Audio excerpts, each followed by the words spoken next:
Hey everyone, welcome back to my channel, Performance Nutrition. In this week's video, we're going to explore my 6 key nutrients that you need to keep a healthy immune system. My name's Fonda, a performance dietitian sharing my passion for and knowledge of evidence-based sports nutrition to help you reach peak health and performance. If you are new here, make sure you click that subscribe button and turn on your notifications so you don't miss out on any of my weekly videos. I will include links related to this week's video in the description box below, but let's jump into it.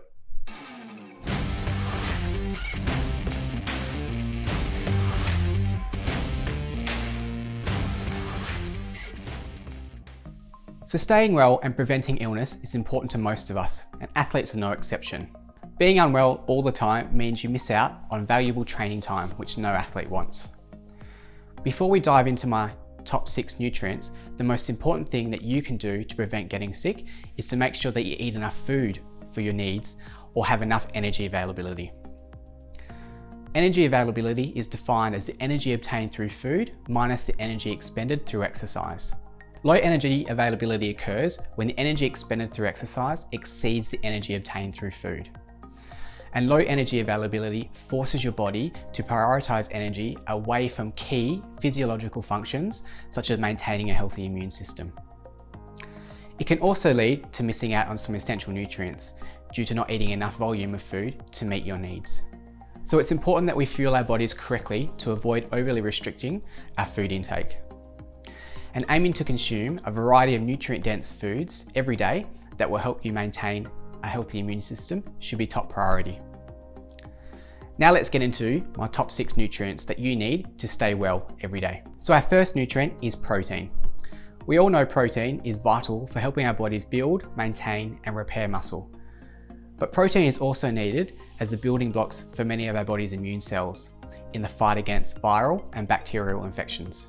We get protein from lean meats such as beef, chicken, and fish, eggs, dairy foods such as milk and yogurt, and some plant foods such as lentils, legumes, chickpeas, and beans. Research suggests we should aim to have approximately 20 to 35 grams of protein per meal spread over 4 or 5 meals and snacks every day. So for a 70 kilo male, this would equate to a total of 100 to 175 grams of protein per day. Meeting these recommendations will not only help you maintain your muscle mass, but help you keep well. Our second nutrient is vitamin A. So vitamin A plays a key role in helping to maintain the integrity of the lining of our stomach and digestive system, or that physical barrier between the environment and our body's cells.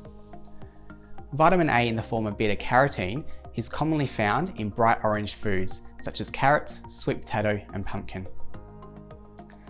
Vitamin A can also be found in organ meats in the form of retinol, such as beef or chicken liver. And because vitamin A is a fat-soluble vitamin, it can be stored in the body's fatty tissues, and if consumed in large amounts, as often seen in supplementation, can cause toxicity. Therefore, it's recommended to get your vitamin A through a daily serve of 5 serves of veggies and keep an eye on the amount of organ meats that you consume. Our third nutrient is vitamin C. And when we think of the common cold, the first thing that we reach for is the good old vitamin C tablet. But research shows that vitamin C does not help in preventing colds. It can, however, reduce the severity and duration of the common cold. So how does vitamin C do this? Well, vitamin C is a potent antioxidant. During a cold, the body's immune cells try to fight off the virus, which leads to inflammation and oxidative stress in our bodies. So vitamin C comes in and cleans up this inflammation. So where do we find vitamin C? So vitamin C is found in citrus fruits like oranges, mandarins, limes, and lemons. And it's also found in high amounts in strawberries, kiwi fruit, capsicum, and tomatoes. So making sure you are getting your daily 2 serves of fruit and 5 serves of vegetables every day will protect you and give you all your vitamin C needs for the day. Vitamin C supplements are generally not necessary. However, if you do start to feel the symptoms of a cold, a daily supplement can help, particularly if you suffer from a lack of appetite when you're sick. And doses between 200 to 2000 milligrams per day have been recommended. The fourth nutrient is vitamin D. And we often think of vitamin D as important for strong bones by helping calcium get into the bone. But vitamin D also plays an important role in the immune function.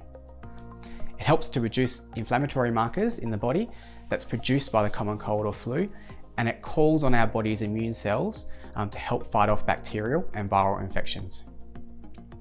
Vitamin D deficiency in Australia is common, with about 30% of Australians with either low, moderate or severe deficiency.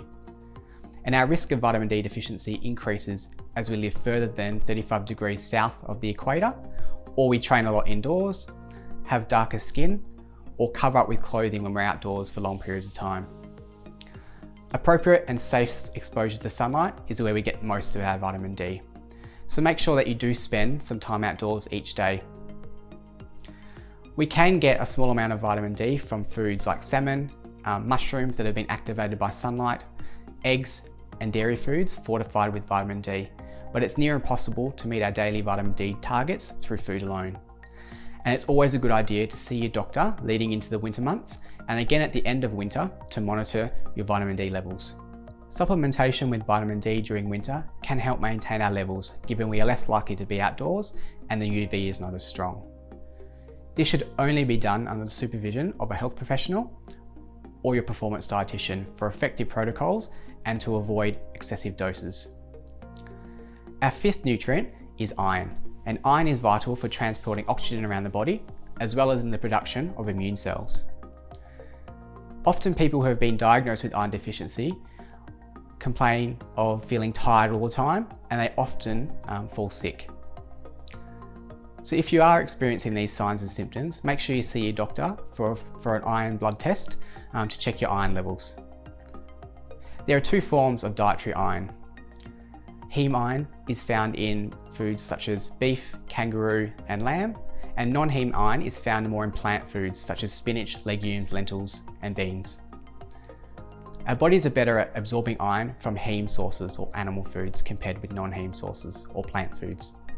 However, a neat trick to boost your iron absorption from plant foods is to include some vitamin C rich foods with your meal that we discussed earlier. Supplementation with iron may be needed to boost levels back into the normal range.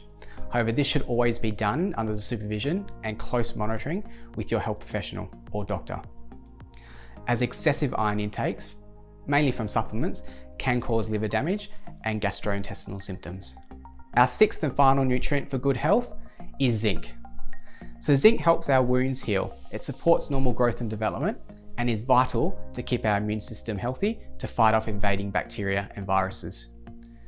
And you will find zinc in lots of animal foods such as oysters, beef, lamb, pork, eggs, dairy, and also plant foods like legumes, lentils, beans, nuts and seeds. Like vitamin C, a zinc supplement totaling 75 milligrams per day at the onset of the common cold symptoms for 7 days may help reduce the severity of symptoms and duration of a cold. However, some people experience a bad taste in their mouth with prolonged use of zinc supplementation, and it can also lead to copper deficiency. So it's best to consult your health professional before supplementing with zinc. So there you have it, your 6 key nutrients and food sources to help maintain a healthy immune system. It's always advised to get all your nutrients from food, as this poses less risk to your health. However, in certain circumstances, you may require supplementation. But before deciding whether to take a supplement, consult with your health professional or performance dietitian for individualized advice and support. So if you've liked what you've heard here so far, give this video a thumbs up, share this video and add your comments below on what you do to keep healthy with food. That's it from me for now. I look forward to seeing you again in the next video. Fonda out.